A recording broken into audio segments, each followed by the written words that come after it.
வணக்கம். குளோரியானி நாம் தமிழர் கட்சி 10-13 வருஷமா இவர் கட்சி ஆரம்பிச்சாராமா. அதை பண்ணிட்டேங்கிறாரு, இதை பண்ணிட்டேங்கிறாரு, அதை உடச்சிருவேங்கிறாரு, இதை உடச்சிருவேங்கிறாரு. என்னால் தான் இப்படி ஆச்சு அப்படி ஆச்சுங்கிறாரு. என்ன கண்டா எல்லா கட்சிக்கும் பயங்கிறாரு. நான் தனித்து நிற்பேங்கிறாரு. கூட்டணி போக மாட்டேன் அப்படிங்கிறாரு. உதார் விட்டுட்டு இருக்காரு. பேசிக்கிட்டு இருக்காரு. அப்படி இப்படின்னு பயங்கர விமர்சனங்கள், பயங்கரமான எகத்தாளங்கள். இந்த காணொலியிலே நான் திரும்ப சொல்லிக்கிறேன். 10 வருடமா நடந்த நாடாளுமன்ற தேர்தல்லையும் சட்டமன்ற தேர்தல்லையும் அஞ்சாம யாருக்கும் பயப்படாம ஜெயலலிதா அம்மையார், கருணாநிதி அவர்கள் இருந்த காலத்திலேயே போட்டி போட்டு களங்கண்டவர் அண்ணன் சீமான் அவர்கள். பெரிய பெரிய பண முதலைகள், பெரிய பெரிய ஜாம்பவான்கள் மத்தியில எந்த ஒரு பண பலமும் இல்லாம, எந்த ஒரு இலவசங்களும் அறிவிக்காம, வாக்குக்கும் இதுக்கும் எதுக்குமே காசு கொடுக்காம, கொள்கை, அதாவது கல்வி கொள்கை, தமிழர் கொள்கை, தமிழ்நாடை தமிழர் தான் ஆள வேண்டும் என்ற கொள்கை, பொருளாதார கொள்கையில் தற்சார்பு பொருளாதார கொள்கை, வேளாண்மைக்கு முக்கியத்துவம், அடுத்தது பார்த்தீங்கன்னா கல்வியில் தமிழ் வழி கல்விக்கு தான் முக்கியத்துவம், ஆங்கிலம் ஒரு பாடமாக படிச்சுக்கலாம், மற்றபடி தமிழுக்கு தான் முக்கியத்துவம் அப்படிங்கிற ஒரு கொள்கைன்ட்டு ஒவ்வொரு கொள்கையாக உலகத்திலேயே ஒரு கட்சி தேர்தல் கொள்கை வரைவை புக்கா, அதாவது புக்குனா 40 பக்கம் 20 பக்கம் புக்கு இல்லை, தூக்கவே முடியாத அளவுக்கு ஒரு கல்லூரி புத்தகம் எவ்வளவு பக்கங்கள் கொண்டதா இருக்குமோ அந்த அளவுக்கு புத்தகமா வெளியிட்ட ஒரே கட்சி நாம் தமிழர் கட்சி தான். அது மூல காரணம், அதாவது மூளைக்காரன் அப்படின்னு சொல்லுவாங்க இல்லையா, அது யாருன்னு பார்த்தீங்கன்னா அண்ணன் சீமான் அவர்கள் தான். இப்போவும் அப்படிதான். மற்றவங்கெல்லாம் தேர்தல் அறிக்கைகள், தேர்தல் வாக்குறுதிகள் வரைவுகளை ஒரு 4 பக்கங்கள் 5 பக்கங்கள் 10 பக்கங்கள்ல பேப்பராக கொடுத்து முடிக்கும் போது புத்தகமாக அச்சிடப்பட்டு வெளியிட்ட கட்சி என்ற பெருமைக்குரியது நாம் தமிழர் கட்சி. அந்த அளவுக்கு அவர் ஒவ்வொன்றுக்கும் கொள்கை வகுத்திருப்பாரு. தமிழ்நாட்டில் எத்தனை தலைநகரங்கள் இருக்கணும், ஏன்னா கிராமப்புறங்கள்ல இருந்து சென்னை மட்டுமே தலைநகராக இருக்கனால வேலை வாய்ப்பு தேடி அதிக சம்பளம் அப்படிங்கிறனால கிராமங்களை விட்டு வெளியேறாங்க. அது இருக்கக்கூடாதுன்னா 5 இடங்கள்ல தலைநகரமா மாத்தி ஒவ்வொரு தலைநகரத்துக்கும் அந்த தலைநகரமாக்கப்பட வேண்டிய இடத்துல என்னென்ன பிரதானமான விஷயங்கள் இருக்குதோ அந்த விஷயங்களின் அடிப்படையில தலைநகரை உருவாக்கி அங்க நாம வேலை வாய்ப்புகளை பிரிச்சு கொடுத்துட்டோம்னா, அலுவலகங்கள் பெருகிடுச்சுன்னா, கிராமங்கள்ல இருந்து ஒரே இடத்துல குவிஞ்சி நிலப்பரப்பை அசுத்தமாக்குறதோ இல்ல நெரிசலான ஒரு பகுதியாக்கி கஷ்டப்படாம எல்லா இடத்துலயும் சமமா பரவுவாங்க. அவரவர் வாழ்விடங்களுக்கு அருகாமையிலேயே வேலை கிடைக்கும். யாரும் குடும்பத்தை விட்டு, அம்மா அப்பாவை விட்டு, மனைவியை விட்டு சென்னைக்கு உட்கார்ந்து கஷ்டப்பட்டு பிள்ளை ஒரு பக்கம் படிக்கிறது, நம்ம ஒரு பக்கம் இருக்கிறதுன்னு இல்லாம பரவி விரவலா வாழலாங்கிற ஒரு தொலைநோக்கு பார்வையில அதையும் கொள்கையா வச்சு வரைவில் தெளிவா சொல்லியிருக்காப்ல. இப்படி பலதரப்பட்ட விஷயங்கள், குழந்தைகளுக்கான பாதுகாப்புனா அதுக்குரிய சட்டங்கள், நான் என் ஆட்சி காலத்துல இப்படி இருக்கும் அப்படி இப்படின்னு வரைவுகளை புத்தகமா வெளியிட்ட ஒரே கொள்கை கேட்கறவங்களுக்கு எங்களால கொள்ளையடிப்பதுதான் கொள்கை அப்படின்னு அதிமுக, திமுக, பாஜக, காங்கிரஸ் மாதிரி இருந்தா ஒத்த வரியில உங்கள் கொள்கை என்னன்னு கேட்டா நாங்க கொள்ளையடிப்பதுதான் சொல்லிட்டு போயிருவோம். ஆனா எங்களுக்கு அந்த கொள்கையே கிடையாது. அந்த பக்கம் நாங்க எங்க மூளை போகவே இல்லை. எங்களுக்கு வண்டியா கொள்கை இருக்குது. ஒவ்வொரு விஷயத்திலையும் தமிழ் மொழியில கொள்கை இருக்கு, தமிழ்நாட்டை பத்தின கொள்கை இருக்குது, குழந்தைகள் பாதுகாப்புல ஒரு கொள்கை இருக்குது, கல்வியில கொள்கை இருக்கு, மருத்துவத்துல கொள்கை இருக்கு, நீர் மேலாண்மையில கொள்கை இருக்கு, விவசாயத்துல கொள்கை இருக்கு. இப்படி மனிதன் வாழ்க்கைக்கு தேவையான அத்தனை விடயங்கள்லையும் கொள்கைகள் இருப்பதனால ஒரே மூச்சிலெல்லாம் சொல்லிட்டு போயிட முடியாது. உங்களுக்கு நாம் தமிழர் கொள்கை அண்ணன் ஒவ்வொரு பேட்டிகள்லையும் பொதுக்கூட்டங்களையும் சொல்லிக்கிட்டே இருக்காங்க. அது உங்களுக்கு காதுல ஏறலன்னா பதிவுகளில் கொள்கை என்னன்னு கேட்காம கூமுட்டீங்களா, போய் நாம் தமிழர் கட்சி வலைதளத்துல போய் பாருங்க. அந்த கொள்கை வரைவுக்கான புத்தகமே அதுல அச்சிடப்பட்டிருக்கு, பார்த்து தெளிவாயிடுங்க. அதுதான் கொள்கை.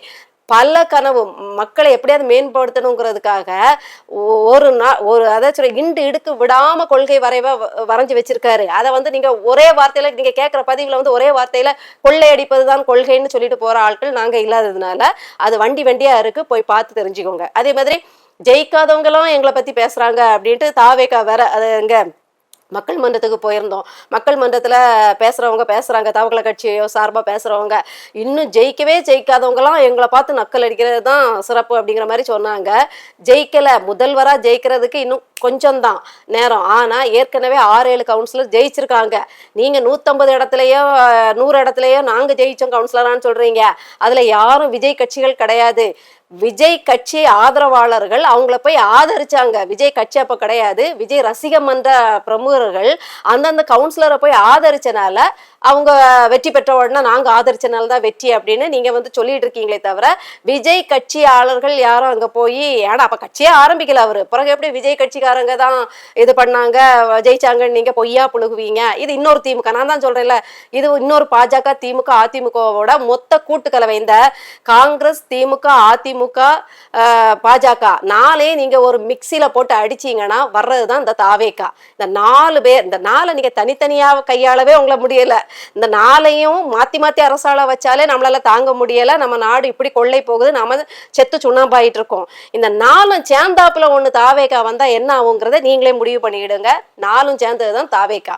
இப்படி போயிட்டு இருக்கும்போது நமக்கு 6-7 கவுன்சிலர்கள் நாம் தமிழர் கட்சிக்கு, நாம் தமிழர் கட்சியிலிருந்து சார்பாக போட்டியிட்டவர்களே இருக்காங்க. அதுல கன்னியாகுமரி, அது என்னுடைய சொந்த மாவட்டமான கன்னியாகுமரி மாவட்டத்தை சேர்ந்த ஆன்சி சோபா ராணிங்கிறவங்க தன்னுடைய சொந்த பணம் கிட்டத்தட்ட 20 லட்சத்துக்கிட்ட தன்னுடைய பகுதி ஒரு பள்ளிக்கூடத்துக்கு முதலீடா போட்டு மக்கள்கிட்ட வந்து நிதி வாங்கி ஒரு 5 லட்சம் போட்டு மொத்தமா ஒரு 25 லட்சத்துக்கு அதை வந்து தரம் ஏற்றி அதை காமிச்சு IAS முத்திரையை பெற்றிருக்காங்க.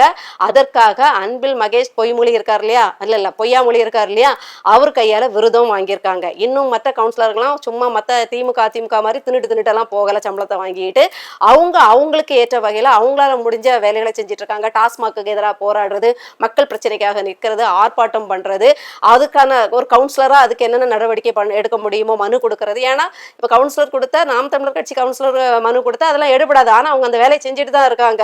அதுக்கு தீர்வு கிடைக்க விட மாட்டாங்களே தவிர திமுக, மற்றபடி அதுக்கான வேலைகளை அவங்க முடுக்கி விட்டுட்டு என்னென்ன வகையில ஆர்ப்பாட்டமோ இல்ல போராட்டமோ இல்ல போய் மனு கொடுத்து கொஞ்சம் தர்ணால ஈடுபடுறது அப்படி இப்படின்னு அவங்க என்னென்ன வழியில அதை செய்யணுமோ அதை செஞ்சுட்டு தான் இருக்காங்க. சும்மா யாரும் இல்லை அப்படிங்கிறத நான் சொல்லிக்கிறேன். நம்ம அண்ணன் வந்து எப்பவுமே சொல்லுவாரு, என்னுடைய அகராதியில மக்களுக்கு இலவசங்கிறது கிடையவே கிடையாது.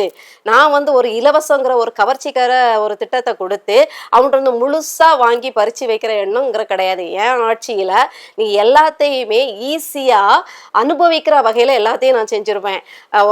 வேளாண்மைய அரசே செய்யும், இந்த ஆடு மாடு வளர்ப்பு அரசே செய்யும். அப்போ உனக்கு தேவையான பால் உற்பத்தி, முட்டை உற்பத்தி, இறைச்சி உற்பத்தி, போதாத குறைக்கு வேளாண்மையினால உனக்கு தானியங்கள் உற்பத்தி எல்லாமே உனக்கு அரசின் தயவுல கிடைச்சறதுனால நியாய விலைக்கடையில புழு அரிசி, எலி புழுக்க அரிசி சாப்பிட்றது இல்லை, எலி புழுக்க மேஞ்சி எலி மேஞ்ச அரிசியை சாப்பிட்றது இல்லை, நியாய விலை கடைய இழுத்து மூடிட்டு போயிடுற மாதிரி என்னுடைய நெய்தல் அங்காடி இருக்கும், என்னுடைய குறிஞ்சி அங்காடி இருக்கும், என்னுடைய அந்தந்த திணைகளுக்கு ஏற்ற எந்தெந்த இதில் என்னென்ன விவசாயம் சாகுபடி அதிகமாகுதோ அந்த இடத்துக்கு ஏற்ற மாதிரி பெயர் வச்சு ஒரு அங்காடி வச்சு நானே நீ எளிதாக வாங்குற மாதிரி, பருப்பு விலை அப்படி போயிடுச்சே, அரிசி விலை இப்படி போயிடுச்சே, நீ வந்து துண்டை போட்டுட்டு உட்கார்ற மாதிரி நான் பண்ண மாட்டேன், எல்லாமே உனக்கு உன்னுடைய சம்பாத்தியத்தில் எளிதாக சிரிச்சுக்கிட்டே வாங்குற மாதிரி என்னுடைய அங்காடிகள் இருக்கும் அப்படின்னு சொல்றாரு. அப்போ உனக்கு வந்து இந்த விலையேற்றத்தை பத்தி கவலை இல்லை அப்படிங்கிறத சொல்றாரு. அதனால நான் இலவசம் உனக்கு கொடுக்க வேண்டியது இல்லைன்னா உன்னுடைய சாப்பாட்டுக்கான தேவையை நானே பூர்த்தி பண்ணிடுறதுனால, நியாயமான ஒரு விலைக்கு பூர்த்தி பண்ணிடுறதுனால உன்னுடைய சொகுசு வாழ்க்கைக்கு தேவையான விஷயங்களை நீ வந்து எளிதாக வாங்கிடலாம். அது மிக்சியா இருக்கட்டும், ஃபேனா இருக்கட்டும், ஏசியா இருக்கட்டும், இல்லைன்னா குளிரூட்டியா இருக்கட்டும், எதா இருந்தாலும் இந்த செலவுகள் உனக்கு குறையும் போது எல்லாருமே அவர்களுக்கு தேவையான மற்ற பொருட்களை வாங்குறதுக்கு என்னுடைய ஆட்சி உதவிகரமா அமையும். நான் ஃபேன் உனக்கு தராண்டா ராசா, நீயே ஃபேனை வந்து எளிதா வாங்குற மாதிரி என்னுடைய ஆட்சி இருக்கும் அப்படிங்கிறத அவர் சொல்றாரு. இலவசம்னு உனக்கு வேண்டாம், அந்த மானக்கேடான அரசியலை பண்றதுக்கு தயாரா இல்லை. தமிழன் வந்து ஒருத்தன்ட்ட கையேந்தனாம், தமிழன் அரசாங்கத்திட்ட பிச்சை வாங்கினான், தமிழன் வந்து அரசாங்கத்தின் கால்களே நம்பி இல்லை கைகளே நம்பி உட்கார்ந்துட்டு இருக்கான் அப்படிங்கிற அந்த இதை போக்கி தன்மானத்தோடு தான் உழைத்ததுல ஒரு பகுதியை கொடுத்து வாங்கி சாப்பிட்ற மாதிரி நான் ஆக்குவேன், அதுதான் என் ஆட்சியோட சிறப்பு அப்படின்னு அவர் சொல்ல வராரு. ஆனா நம்ம தவக்கலை கட்சி இப்பவே என்ன பண்ணுதுன்னா, அதுவும் ஒரு குக்கரை கொடுக்கறதுக்கு 1000 பேர் போய் கொடுத்து இவங்க உதவி செய்கிறார்களாமா. ஏன்னா நீங்க என்ன செஞ்சீங்கன்னு நாம அவங்க தலைவரை கேட்டோம். எப்பா இந்த நற்பணி மன்றங்கள் இதுக்கு முன்னாடியே விஜயோட நற்பணி மன்றங்கள் மட்டும் இல்லை, அனைத்து நடிகரோட ரசிகர் மன்றங்களும் தங்களுடைய தலைவன் பிறந்த நாளுக்கோ இல்லைன்னா குறிப்பிட்ட சில முக்கியமான தினங்கள்ல தங்களுடைய பகுதிகளில் அந்த நற்பணி மன்றங்கள் ஒரு நிதி வசூல் செய்து அதே அன்னதானம் பண்ணுவாங்க. ஏழை எளியோருக்கு புத்தக பைகள் இதெல்லாம் வாங்கி கொடுப்பாங்க. இதெல்லாம் நடைமுறை. நாங்க கேட்கறது, ஐயா விசை என்ன செஞ்சாரு? 200 கோடி சம்பாதிச்சார் இல்லையா, அந்த கோடியில ஒரு கொடி வாங்குற அளவுக்காவது ஒருத்தருக்கு 5 பைசா இழக்குனாரா அப்படிங்கிறத நாம கேட்கிறோம். இப்பவே பாருங்களேன், இப்பவே லஞ்சம் கொடுக்க ஆரம்பிச்சாச்சு, அடுத்த ஊரை ஏமாத்துற கூட்டம் அப்படிங்கிறது தான். இப்போ இன்னொன்று ஞாபகம் வருது, சத்யராஜ் மகள். அதாவது அவரும் ஏதேசம் லட்சங்கள்ல சம்பளம் வாங்குறவர் தான். வரிசையா பல படங்கள், நான் சின்ன பிள்ளையா இருக்கும்போதே அவரை நடிகராக பார்த்துக்கிட்டு இருக்கேன். இப்போ வரைக்கும் அவர் ஒரு தொடர் நடிகராக தான் இருக்காரு. இப்படிப்பட்ட லட்சங்கள்ல சம்பாதிக்கிற இவங்களே, இந்த அம்மாவே திமுகவில் போய் சேர்ந்ததும் ஐடியா எப்படி உதிக்குது பாருங்க உதயசூரியன் மண்டைகளுக்கு. தன்னுடைய பக்கத்து அவங்க வீட்டுக்கு அருகாமையில் உள்ள ஒரு அயன் பண்ற பெண்மணிக்கு வந்து தங்கத்துல, ஆமா நம்பியே தான் ஆகணும் நீங்க, ஒரு அயன் பாக்ஸை வந்து வாங்கி கொடுத்துருக்காங்க. எப்படிப்பட்ட ஆட்கள் தெரியுமா? அதுவும் மின்சாரத்துல இயங்குறது இல்லை, அந்த நிலக்கரி கறியை போட்டு கறி போட்டு பண்ற அந்த இதை தான் வாங்கி கொடுத்துருக்காங்க. ஏங்க நேற்று வரைக்கும் என்னவோ அவங்க அந்த அயன் பண்ற கருவி இல்லாம தகைச்சி போய் நின்ன மாதிரியும், இந்த அம்மா இன்னைக்கு வாங்கி கொடுத்து தான் இனிமே அவங்க அதை வந்து இது நீட் பண்ணி கொடுக்க போற மாதிரியும் ஒரு பில்டப்பு. ஏங்க இதை நீங்க வந்து ஒரு தையல் மிஷின் ஒரு 10-15 பேருக்கு கொடுக்குறவங்க கூட இவ்வளவு விளம்பரம் பண்ண மாட்டாங்க. ஆனா ஒரு அயன் பாக்ஸ், ஒரு அயன் பண்ற பெட்டி, இரும்பு பெட்டியை கொடுத்துக்கிட்டு லட்சங்கள்ல சம்பளம் வாங்குற உங்களோட மக, இவங்க வேற நியூட்ரிஷன் நிபுணர், அவங்களுக்குன்னு தனி சம்பாத்தியம் வேற இருக்கும். நீங்க எல்லாம் ஒரு உங்க சம்பாத்தியத்துல 1000க்கு செய்கிறது, 1000-2000க்கு செய்கிறதா அவ்வளோ பெருசாக போட்டி போட்டு இது பண்ணி செய்கிறீங்கன்னா, ஒவ்வொருத்தரும் செய்கிறதெல்லாம் போட்டாங்கன்னா நீங்கள் மயங்கி விழுந்துருவீங்க. அப்படி தான் இருக்குது. இது மாதிரி ஒரு திமுகவில் போனப்புறம் அறிவும் வேலை செய்யாது, ஒன்றும் வேலை செய்யாது, அந்த விளம்பர மாடல் பைத்தியம் பிடிச்சிரும். அதனால் ஒரு இவ்வளோண்டு பெண்ணை வாங்கி கொடுத்து, நான் வந்து 10ஆம் வகுப்பு படிக்கும் பையனுக்கு பெண் வாங்கி கொடுத்தேன்னு போடுவாங்க, பேன் சீப்பு வாங்கி கொடுத்தேன்னு போடுவாங்க. ஏன் இனிமேல் தேர்தலில் பேன் பார்த்து விடுவாங்க, அது வேறு விஷயம். பேன் சீப்பே எதுக்குமா, நானே பேன் பார்த்து விடுறேன் உட்காரு அப்படின்ட்டு மக்களுக்கு வரிசையா உட்கார வச்சு பேன் பார்த்தும் விடுவாங்க.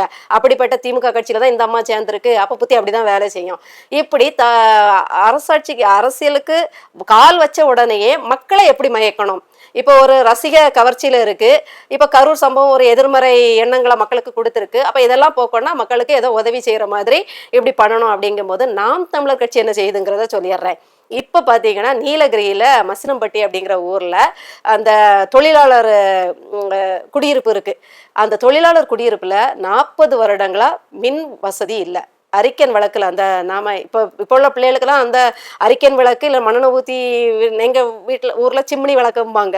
இந்த சிம்னி விளக்கெல்லாம் என் வீட்டு பிள்ளைங்களுக்கு தெரியவே தெரியாது. அப்படி இருக்க அதே காலத்தில் இதே வயது ஒத்த பிள்ளைகள் அதே சிம்னி விளக்குல ஒரு கூட்டத்தில், இங்கே நாம வந்து மின் விளக்குல 7-8 லைட்டு போட்டு உட்காந்துட்டு பேசிட்டு இருக்க இதே வேளையில் என்னுடைய பிள்ளைகள் வயது ஒத்த பிள்ளைகள் 100 கிலோமீட்டர், வீட்டிலிருந்து 100 கிலோமீட்டர் தள்ளி ஒரே ஒரு தெருவிளக்கு இருக்குது. அந்த தெருவிளக்குல போய் படிச்சுட்டு வருதுன்னா நீலகிரி மாவட்டம் மசனக்குடி அப்படிங்கிறத ஞாபகம் வச்சுக்கோங்க. ஏன் இதை சொல்றேன்னா, அங்க படிக்க போற பிள்ளைகளுக்கு என்ன பாதுகாப்பு இருக்கும்? 7 மணில இருந்து ஒரு 6 மணிக்கு போயிட்டு 7 மணி 8 மணிக்குள்ள படிச்சுட்டு வரதா சொல்லப்பட்டாலும், இப்போ நல்லா இருக்க நகரங்கள்லயே சிறுத்தையும் புலியும் வந்து பிள்ளைகளை தின்னுட்டு போகும்போது, அங்க உள்ள அந்த நீலகிரி எஸ்டேட் அந்த இடங்கள்ல எவ்வளவு வனவிலங்குகள் இருக்கும்.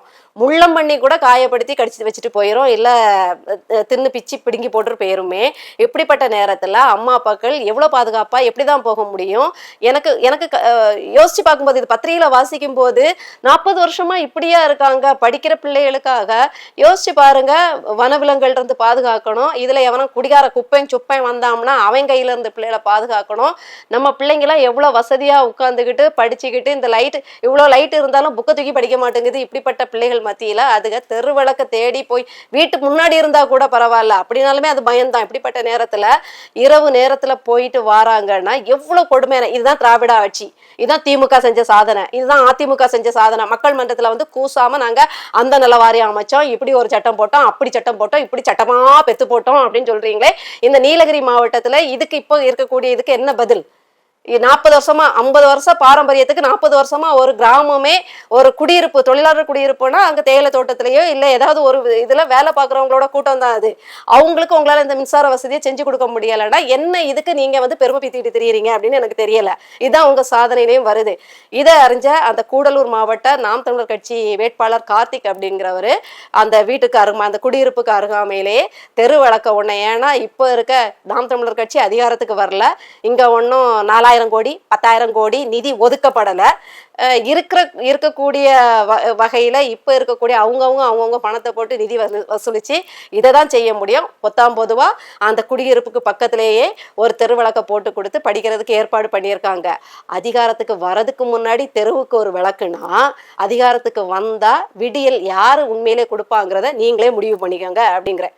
அடுத்தது பார்த்தீங்கன்னா இது சீர்காழி பக்கத்தில் ஒரு இடத்துல திருவேங்காடு ஏதோ ஒரு ஊரில் பார்த்தீங்கன்னா இனிமே வந்து நாம் தண்ணீர் விற்பனைக்கே வாங்கக்கூடாது அப்படிங்கிற ஒரு நாம் தமிழர் கட்சி கொள்கையை கையில் எடுத்து ஒரு அறக்கட்டளையோட சேர்ந்து கிட்ட ஐயா அப்படிங்கிற ஒரு அறக்கட்டளையோட சேர்ந்து நாம் தமிழ் கட்சி பிள்ளைகள்லாம் வந்து புதிதாக வாங்கப்பட்ட ஒரு நிலத்தில் மழை தண்ணீர்ல இருந்து, அதாவது நீரை வந்து தரையில் தேடாதே வானத்தில் தேடு, ஏன்னா வானத்திலிருந்து வர நீர் தான் தரைக்குள்ளே போகுது. அப்போ தரைக்குள்ளே போகிறத எப்படி புத்திசாலித்தனமாக நாம் குடி தண்ணீருக்கும் உபயோகத்துக்கு எப்படி தண்ணீரை எடுத்துக்கிறது அப்படிங்கிற அந்த கருத்தாக்கத்தில் என்ன பண்ணுறாங்கன்னா, மழை நீர் பெரிய பெரிய குழாய்கள் அமைத்து மழை நீர் வடிஞ்சு வந்து சேர்ந்து அது வந்து வடிகட்டப்பட்டு நல்ல ஒரு குடி தண்ணீராக இல்லை மக்கள் பயன்படுத்தக்கூடிய நீராக மாறக்கூடிய வகையில் உறை கிணறுகள் வந்து தோண்டி அதை வெற்றிகரமாகவும் செஞ்சு முடிச்சிருக்காங்க. இதுதாங்க நாம் தமிழர் கட்சி. இதெல்லாம் உங்களுக்கு அங்கொன்னும் இங்கொன்னுமா தெரிகிறது. இன்னும் பார்த்தீங்கன்னா நிறைய பனை விதைகள் பல ஆண்டுகளுக்கு முன்னாடியே சுற்றுச்சூழல் மூலமாக நடப்பட்ட பனைகள் வந்து ஆற்றோரங்களில் இப்போ வந்து செழிப்பாக வளர்ந்துருக்கிறதையும், இந்த வெள்ளப்பெருக்குகளில் எவ்வளோ மண்ணரிப்பை அந்த சின்ன, அதாவது பெருசாக ஒன்றும் வளர்ந்து ஓங்கி வளர்ந்துடல, ஆள் உயரத்துக்கு வளர்ந்து பல இந்த மழை காலங்களில் கூட பல இடங்கள்ல மண்ணரிப்பை தடுத்திருக்குங்கிறத காணொலி எடுத்து போடுறாங்க. எல்லாமே நாம் தமிழர் கட்சியின் முயற்சியால் போடப்பட்ட பனை விதைகளும் அதனால் விளைந்த அந்த பனை மரங்களும் தான். இப்படி ஒவ்வொன்றும் மக்களுக்கு, அதாவது ஒரு வார்த்தை சொல்லுவாங்க, ஒருத்தனை வந்து உதவி பண்ணணும்னா மீனை சாப்பிட கொடுக்காத, மீன் பிடிக்க கற்றுக்கொடு அப்படிம்பாங்க. அது மாதிரி தான் ஒரு வீட்டுக்குள்ள போய் குக்கரை கொடுத்து இன்னொரு வீட்டில் ஃபேன் இல்லைன்னு ஃபேனை கொடுத்து அப்படியெல்லாம் நீங்கள் வந்து தமிழ்நாட்டில் இருக்கக்கூடிய வறுமை கோட்டுக்கு கீழே இருக்க கோடிக்கணக்கான மக்களுக்கு செஞ்சிட முடியாது. அதெல்லாம் திமுக அதிமுக வாரி சுருட்டி இருக்க பணத்தை அள்ளி நாம மீட்டெடுத்து கொடுத்தாதான் அதெல்லாம் செய்ய முடியும். ஆனா இப்போ இருக்கக்கூடிய நாம் தமிழர் கட்சியோட இது பொருள் பலன் இல்லைன்னா அந்த நிதி ஆதாரம் அப்படிங்கிறது அந்தந்த மாநாடு நடத்துறதுக்கும் தேர்தல் பணிகளுக்கும் அப்பப்போ மக்கள், அதாவது பொதுமக்களே கொடுக்கறது இல்லைன்னா கட்சி உறவுகளே கொடுக்குற விஷயங்கள். இதை வச்சு வந்து நாம வந்து ஒவ்வொரு வறுமை கோட்டில் இருக்கக்கூடிய ஒவ்வொருத்தரோட தேவையை நிறைவேற்றிட்டே இருக்க முடியாது. இப்போ 40 ஆண்டுகளாக அங்கே கரண்ட் இல்லைன்னா அந்த இளம் வேட்பாளர் அவர்களால் வந்து எல்லாருக்கும் இப்போ மின்சார வசதியை ஏற்படுத்தி கொடுக்கவும் முடியாது. ஏன்னா அது அரசாங்கத்தின் கையில் இருக்குது. அரசாங்கம் தான் அதை கொடுக்கறதுக்கு தடை பண்ணிட்டு இருக்கு. மரங்கள் இருக்கு, இதுல இது காடு, அதாவது இவங்களுக்கு கொடுத்துட்டா இவங்க உட்கார்ந்துருவாங்க, இவங்க அப்புறப்படுத்தணும். எப்பவுமே அரசாங்கத்துக்கு வந்து பூர்வ குடிகளை பூர்வ இடத்துல இருந்து இடம் மாற்றணும். மீனவ பார்த்தீங்கன்னா கடற்புறத்துல இருந்து பூர்வ குடிகளான மீனவர்களை பரதர்களை வெளியேற்றுறதுக்குள்ள திட்டங்களை பண்ணுவாங்க. அடுத்தது காடுகளில் வந்து பூர்வ குடிகள் அந்த மலைவாழ் மக்களை என்ன செய்வாங்கன்னா வெளியேற்றுறதுக்கு முடிவு பண்ணுவாங்க. அப்போ வசதிகளை செஞ்சு கொடுக்காட்டா அவங்க வசதி தேடி நகரங்களுக்கு வந்துருவாங்க, இவங்க கனிம வளங்களை கொள்ளையடிக்கலாம். அதுதான் ஒரே விஷயம். அதுதான் கடற்கரை பரப்புல அம்பானி அதானிக்கு ஒன்றிய அரசு கொடுத்துருக்கு இல்லையா, அதுல கமிஷனை வாங்கிட்டு அதானியும் அம்பானியையும் செழிப்பாக்கணும். அதுல கமிஷனை வாங்கிட்டு இவங்க ஃபாரின் டூர் போறது, பையன் ஃபாரின்ல இருந்து வர்றது, மாசத்துக்கு ஒரு தடவை ஃபாரின் டூர் அப்படி விமானத்துல ஏறி இறங்குறது, சனிக்கிழமை ஞாயிற்றுக்கிழமைனா ரவுடி டைம்னு நாயோட பொருள்றதுன்னா அவங்க வந்து உல்லாசமா இருப்பாங்க. இதை பத்தி அவங்களுக்கு கவலை கிடையாது. அதே மாதிரி பாத்தீங்கன்னா காடுகள் இருந்து பூர்வ குடிகளை அகற்றுறாங்கன்னா அதுக்கு ஒரே காரணம் இயற்கை வளங்கள், அங்கேயும் மரக்கடத்தல் எல்லாமே அரசாங்கத்தோட பார்வையில தான் செய்யப்படுது. அமைச்சர் அந்த காட்டுக்கு பொறுப்பான வனத்துறை அமைச்சரோட கண்ணசைவிலையும் வனத்துறை அதிகாரிகளின் கண்ணசைவிலையும் தான் அத்தனை மரங்களும் கடத்தப்படுது. அத்தனை கரிம வளங்களும் மூலிகை செடிகளும் மலையின் வளங்கள், அந்த மலையில என்னென்ன வளங்கள் இருக்கோ அத்தனையும் இவர்களுடைய, அதாவது பிசுங்கள் குந்திரிக்கணும்லாம் சொல்லுவாங்க, இந்த மாதிரி எடுக்கிறது, ஏலக்காய் எடுக்கிறது, இந்த மாதிரி அத்தனை கனிம வளங்களும் அந்த அதிமுக ஆண்டுனா அதிமுக அமைச்சரோட கண்ணசைவில் நடக்கும், திமுக ஆண்டுச்சுன்னா திமுக அமைச்சரோட வனத்துறை அமைச்சர்களோட கண்ணசைவில் எல்லாமே நடக்கும். கமிஷனை வாங்கி போட்டுட்டு தலைமை நல்லா வந்து பக்காவா திட்டங்களை மட்டும் போட்டுக்கிட்டு அப்படி மேசையில வந்து நான் வந்து தாயுமானவன் தந்தையுமானவன் பீத்திக்கிட்டு இருக்கோம். இதுதான் இந்த திராவிடத்தோட நல்லாட்சியோட சிறப்புகள்லாம் இதுல தான் வரும். இப்படி பண்ணிட்டு இருக்கு. அப்போ இந்த வசதிகளை செஞ்சு கொடுக்காம இருக்கிறத இவங்களை அப்புறப்படுத்துறதுக்கு தான். ஆனா நாம் தமிழர் கட்சி கண்டிப்பா வந்து இந்த மாதிரி வேலைகளை செய்யாது. அவரவர்கள் இருப்பிடத்துல அவங்கவுங்க இருக்கணும், அதுக்குரிய வசதிகளை செஞ்சு கொடுக்கணும், அதே நேரத்துல வளங்களை பாதுகாக்கணும் அப்படிங்கிற கொள்கையில தான் நாம் தமிழர் கட்சி பயணிக்குது அப்படிங்கிறத சொல்றேன். இப்படி நிமலன் ராகவன் அந்த நீர் மேலாண்மையில இப்ப வந்து சிறப்பான செயல்பாடுகள் செஞ்சிட்டு இருக்க ஒரு நபர் இருக்காரு. அவர் எப்படின்னா ராமநாதபுரம் இப்படி வானம் பார்த்த பூமி சிவகாசி ராமநாதபுரம்னு பல இடங்கள்ல வானம் பார்த்த பூமியா இருக்கும். அதாவது மழைப்பொழிவு கம்மியா இருக்கும். அந்த கொஞ்சம் வறண்ட பகுதிகள் இதெல்லாமே. இங்க தண்ணீர் பற்றாக்குறை இருக்கிறனால மக்கள் மிகுந்த அதிர்ச்சி வருவதை பார்த்துட்டு அவர் வந்து ஏற்கனவே கட்சி சார்பாக ஒரு நேர்காணலுக்கும் வந்திருந்தாரு. அவர் நிறைய ஆலோசனைகளை வழங்கியிருந்தாரு. அப்போ அவர் அதுக்கு முன்னாடியே ஓரளவுக்கு அவரை பத்தி கேள்விப்பட்டிருந்தோம், முகநூல்கள் வழியாக தெரியும். அன்னைக்கு அவர் சந்திச்சு சொன்ன விஷயங்கள் ரொம்ப ஆச்சரியமா இருந்தது. என்னன்னு பார்த்தீங்கன்னா, அவர் வந்து அந்த குழிகளை எல்லாம் தோண்டி, அதாவது குளங்கள் சின்ன சின்ன குளங்கள் மாதிரி தோண்டி நடுவுல வந்து வாய்ப்பு இருக்கக்கூடிய சில இடத்துல இந்த வாய்ப்பு இருக்காது, அப்ப வெறும் குளம் மட்டும் தோண்டி கரைகளை வந்து எல்லாம் இது பண்ணி தண்ணீரை சேமிக்கிற உத்தி. சில இடங்கள்ல பெரிய அளவு ஏக்கர்ல தோண்டும் போது நடுவுல காடுகள் விதைகள் நட்டு வந்து காடுகளை வளர்க்குற மாதிரி அது ஒரு கான்செப்ட். அந்த இதுல வந்து திட்டம் போட்டு அதை செஞ்சு கொடுக்குறாரு. இவங்க மழைநீர் அடைப்பு மழைநீர் வடிகாலுக்கே 4000 கோடி 40,000 கோடி பதுக்குறாங்க. அடுத்தது அங்க ஒரு சின்ன பஸ் ஸ்டாண்டு கட்டுறதுக்கே 1 கோடி ஒதுக்குறேன்ட்டு அதுல 1 லட்சம் தான் இது பண்றாங்க. ஒரு சிண்டெக்ஸ் டேங்க் வச்சுக்கிட்டு 5 லட்சம் செலவானதுன்னு எழுதி வைக்கிறாங்க. ஒரு அடிப்பைப்பை வச்சுக்கிட்டு 10 லட்சம் செலவாச்சுங்கிறாங்க. பொய்யா புளிக்கிட்டு தெரியிற இந்த நேரத்துல அவர் வெட்டிய ஒரு குளத்துக்கு ஆன செலவு மொத்தம் 85,000. வெறும் மேன் பவர் 10 மனிதர்கள், அதாவது தன்னார்வலர்கள் கொஞ்சமா சம்பளம் வாங்குவாங்க. அதுக்காக அவங்க தினக்கூலியில விட்டுட்டு வரவும் முடியாத 100 நாள் மாதிரி பேன் பார்க்குற வேலை இல்லை. 10 பேர் ஆர்வம் உள்ளவர்கள் வந்து இணைஞ்சு குறைந்தபட்ச ஊதியத்துல தேவையான நேரத்துல வேகமா அந்த வேலைகளை மண்வெட்டி இந்த மாதிரி செஞ்சு, அதே மாதிரி தேவையான தொழில்நுட்பங்களையும் முடிந்த வரைக்கும் லகுவான தொழில்நுட்பங்களை பயன்படுத்தி இதை உருவாக்குறாங்க. இந்த குளத்துக்கு தூர் வர்றதுக்கே கூவத்துல கோடியை கொட்டின கருணாநிதி அவர்களாக்கும். அப்புறம் முதல்ல இருக்குன்னு பயந்தடிச்சு வெளியில ஓடி வந்துட்டாரு. இன்றைக்கே கூவத்தை சுத்தப்படுத்திக்கிட்டே இருக்காங்க. ஒவ்வொரு ஆட்சி காலத்திலையும் கூவத்துக்குன்னு கோடிகளை ஒதுக்குவாங்க. ஆனா கூவம் குப்பையாகிட்டே தான் இருக்கும். கூவம் குப்பையா இருக்கணுங்கிறது அவங்களோட ஆசை. அப்படி பண்ணிட்டு இருக்கும்போது இவங்க இது இந்த திமுக அதிமுக ஆட்சியாளர்கள் விட்ட கான்ட்ராக்டா இருந்தா எப்படி இருந்திருக்கும் சொல்லுங்க. இந்த நிமல் ராகவன் அவர்கள் வெற்ற அந்த இதுக்கு வெறும் 85,000 தான் ஒரு பெரிய குளத்துக்கு ஆகுதுன்னா, இதே இந்த திமுக கான்ட்ராக்டுக்கு விட்டு இருந்தா 85 கோடி இல்ல 850 கோடின்னு எழுதி வச்சிருப்பாங்க. பாத்துக்கோங்க, நேர்மையானவங்க செய்யும் போது எவ்வளவு எளிதா அது முடியுது.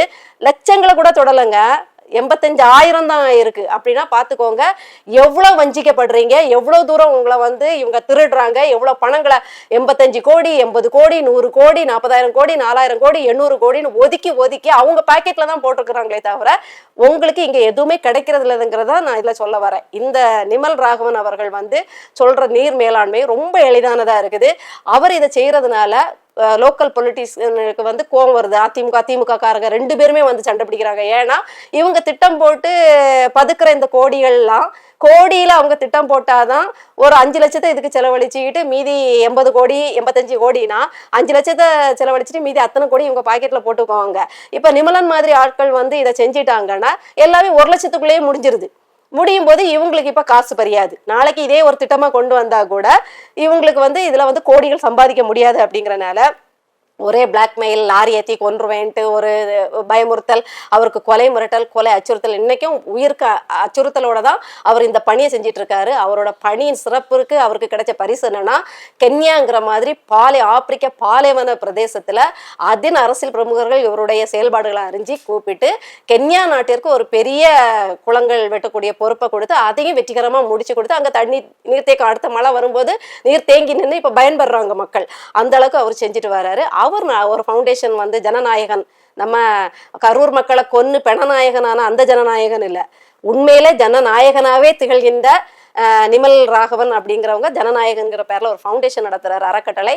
அந்த அறக்கட்டளை சார்பா எடுத்த ஒரு சர்வேல ஆளுமை மிக்க தலைவர் அப்படிங்கிற இதுல அண்ணன் சீமான் அவருடைய பேர் முதலாவது வந்திருக்கு. இதனால்தான் சொல்றோம் நாங்க, இவர் ஆளுமை மிக்க தலைவர் மட்டும் இல்ல, தமிழகத்தை ஆளும் திறன் மிக்க தலைவரும் கூட. அதனால மறக்காம இப்படிப்பட்ட மக்களுக்காகவே யோசிச்சு தூக்கத்தை துளைச்சிட்டு இருக்கக்கூடிய ஒரு தலைவனை நீங்க தேர்ந்தெடுக்கலன்னா அந்த பாவம் உங்களை வந்து சேரும் அப்படிங்கிறது நான் சொல்ற செய்தி. ரொம்ப வருத்தத்தோட சொல்றேன். அதே மாதிரி ஒரு ஏழ்றையை பத்தி நம்ம பேசியாகணும் அவசரமா. என்னன்னா, ஒரு எழும்பவே முடியாத ஒரு ஏழ்றை, மண்ணோடு மண்ணா புதைஞ்ச ஒரு ஏழ்றை. அதாவது இந்த ஏழ்றையால தான் நம்முடைய ஒரு அரும்பெரும் தமிழ் தலைவனை இழந்தோம். அப்படிப்பட்ட அந்த காங்கிரஸ் ஏழ்ரை வந்து அண்ணன் சீமான் அவர்களை தவிர்த்துட்டு இது மும்முனை போட்டி அப்படின்னு சொல்லுது. பத்திரிகையாளர் கேட்குறாங்க, இல்லையே நாம் தமிழரும் இருக்குது, அப்போ 4 முனை போட்டினோன்னா வேண்டாம் 3 முனை போட்டின்னு வச்சுக்கலாம். அட ஏழ்றைகளா, நீங்க எல்லாம் எங்களை பேசுறீங்க, நீங்க இருக்கிற இடமே தெரியல. பெரிய நேரு குடும்பம் 50 ஆண்டு காலம் நாங்க ஆட்சி செஞ்சோம், பாரம்பரிய கட்சி, தேசிய கட்சின்னு சொல்றீங்க. இன்னைக்கு நாம் தமிழர் கட்சி 8% வாக்குகளை பெற்று எங்கேயோ போயிட்டு இருக்குது. நீங்க கழுத தேஞ்சி கட்டரும்பான கதையா நீங்க தேய்பிரையை நோக்கி போயிட்டு இருக்கீங்க. நாங்க எப்பவுமே வளர்பிறையில இருந்துட்டு இருக்கோம். நீங்க திமுகவை தொங்கு நாள் ஒழிய உங்களுக்கு பதவியும் கிடையாது, சீட்டும் கிடையாது, வாக்கும் கிடையாது. நீங்களே 5 கட்சியா பிரிஞ்சு வேற நிக்கிறீங்க. இந்த ஏழ்றைகள்லாம் கூடிதான் எங்களை வந்து குறை சொல்லிட்டு இருக்கு. 3 முனை போட்டியா இல்ல 4 முனை போட்டியா? நீங்க எல்லாம் எங்க காணாம போக போறீங்க?